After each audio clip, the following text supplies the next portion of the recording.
On May 21, 1960, this American serial murderer and sex offender entered this world.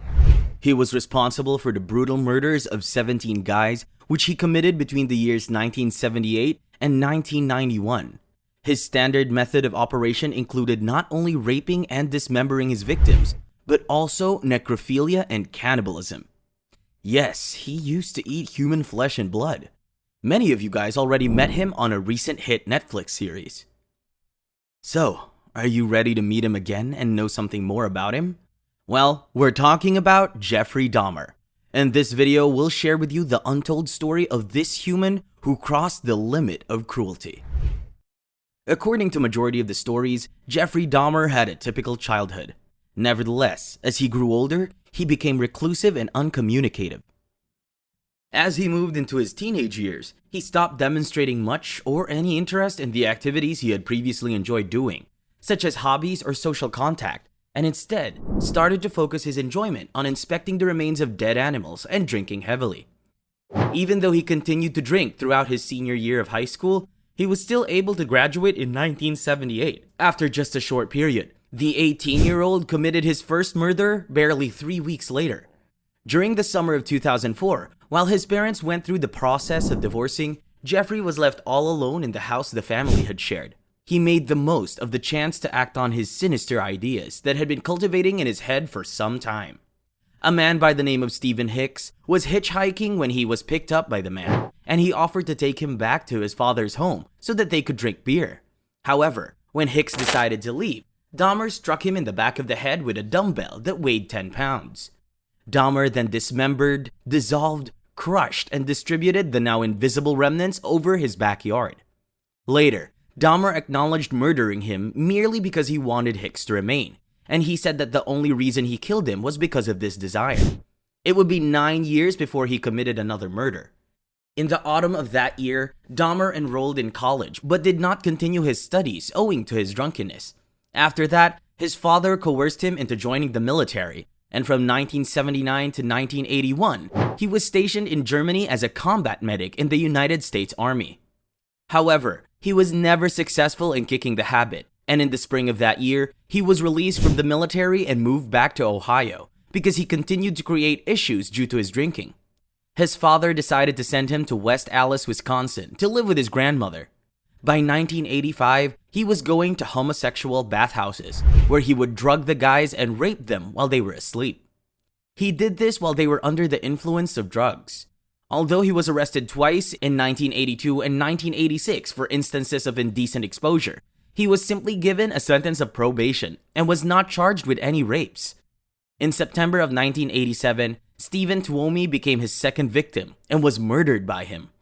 Dahmer picked him up from the bar and brought him back to a hotel room, where he discovered Tuomi's corpse the next morning after waking up to find himself in the room alone.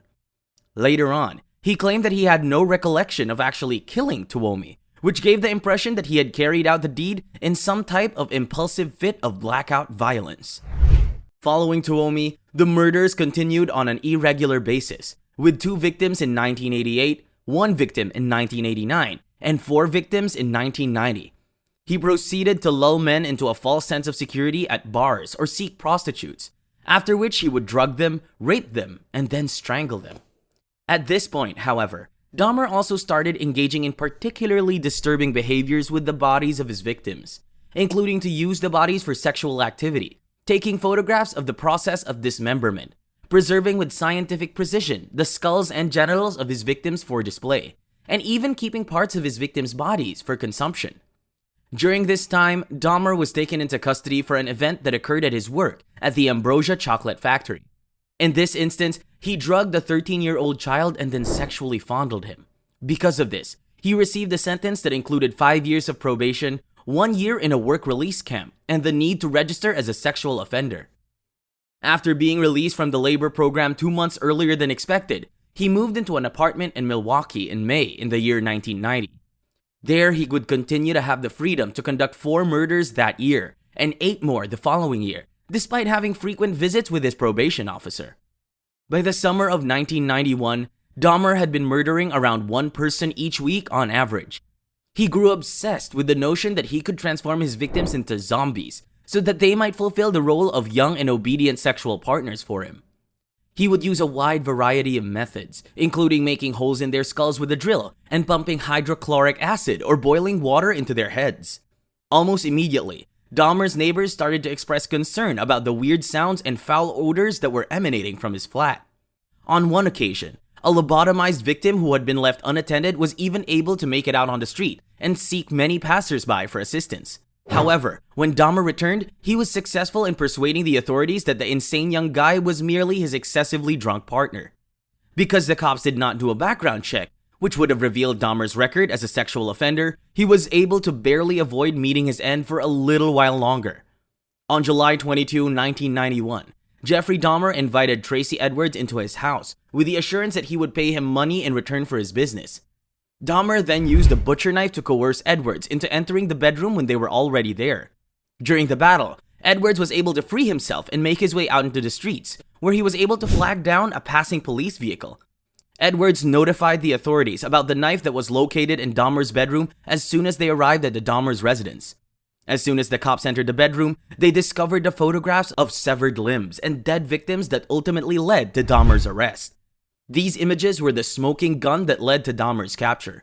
In the course of their further examination of the residence, they discovered many images of the victims, a severed head inside the refrigerator, 3 other severed heads scattered about the flat, and further human remains inside the refrigerator, along with a human heart that was preserved in the freezer.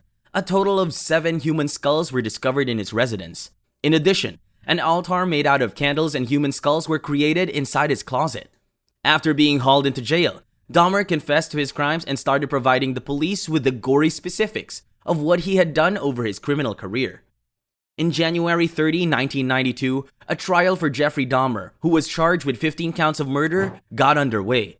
Dahmer pleaded insanity as his defense, although the evidence against him was overwhelming. He said that the nature of his profoundly disturbed and uncontrolled urges was to blame for this.